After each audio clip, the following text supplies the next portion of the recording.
Hello, good evening. Nandito tayo ngayong gabi na to para i-review natin yung Future Eyes F20P. After 10 months, review natin kung kumusta yung output niya, kumusta yung performance niya, if may huli ba siya sa checkpoint or may napapasukan ba ng moist yung lenses niya. Ito yung situation ng ating street ngayon. Meron namang mga street lights. Okay lang yan. First things first, i-on natin yung headlight. I-on muna natin yung makina for a while. Ayan. Headlight, ganyan yung headlight niya. Ganito po yung stock headlight ng ADV 160. Low beam and high beam. Low beam and high beam. Okay naman yung stock headlight niya.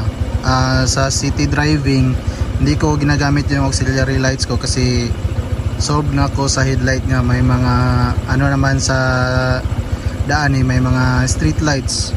Ginagamit ko lang itong auxiliary light ko if bumabiyahe ako ng malayo tapos na makakadaan ako ng walang street lights na daan at malakas ang takbo ko para makita ako, malayo pa lang ako.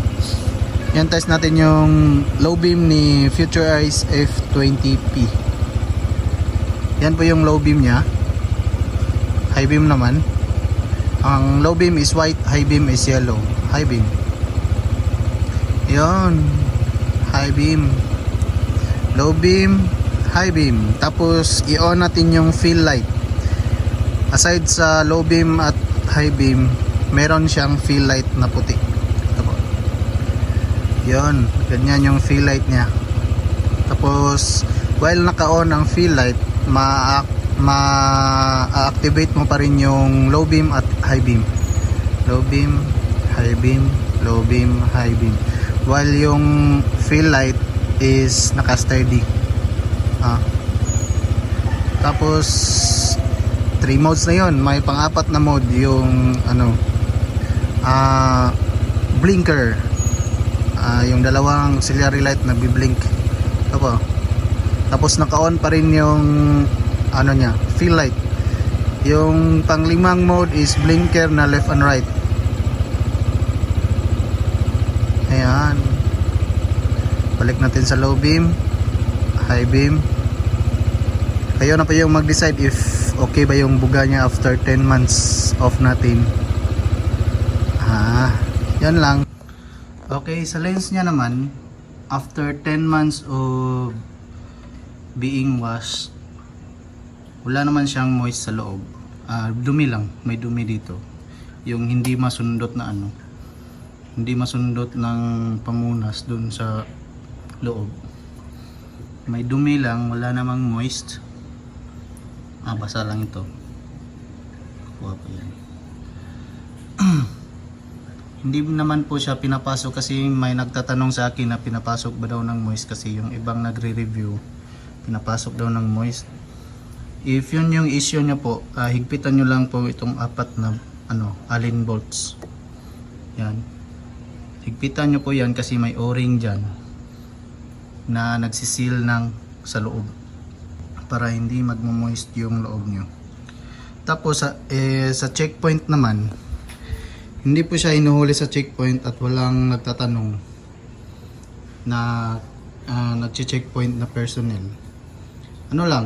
Courtesy lang ka lang sa checkpoint. If dadaan ka ng checkpoint, off mo yung auxiliary light mo. Yung headlight lang yung naka-on.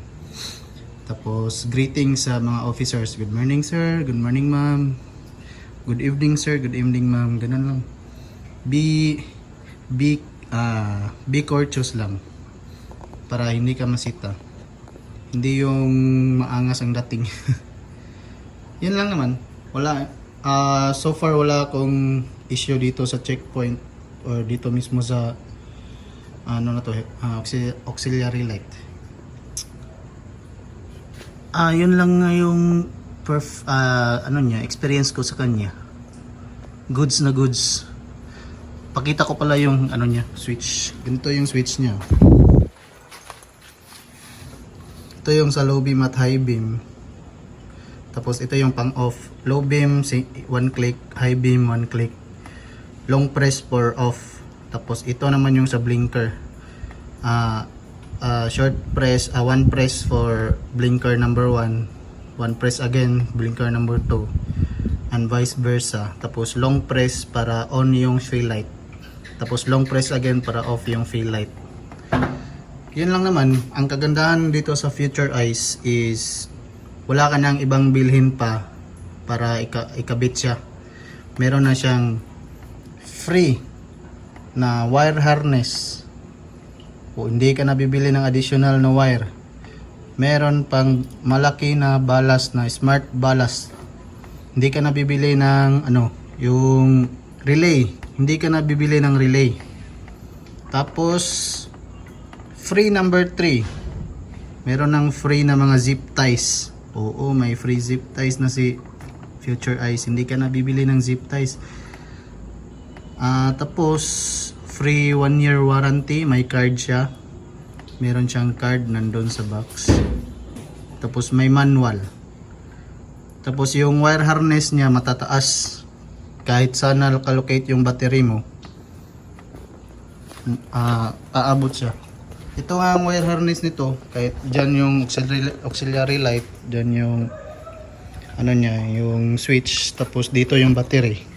Ang taas pa ng sobra. Dito ko inarrange yung wire niya sa gilid. Kasi malaki naman dito. Ako lang po yung nag-install nito. Kasi madali lang naman plug and play.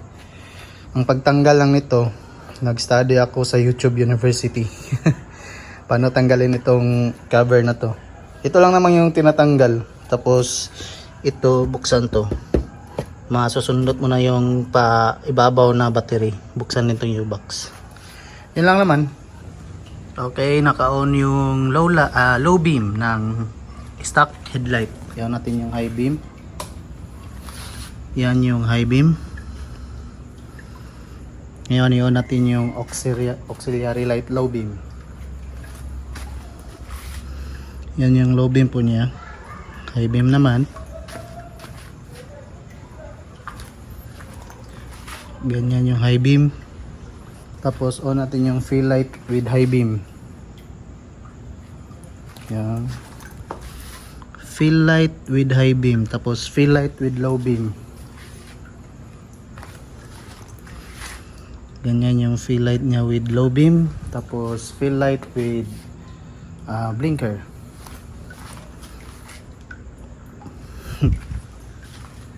Tapos fill light with blinker left and right.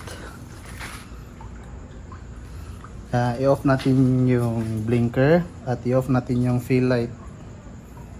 Tapos blinker lang. Tapos blinker left and right. Yan. Off natin. That's all.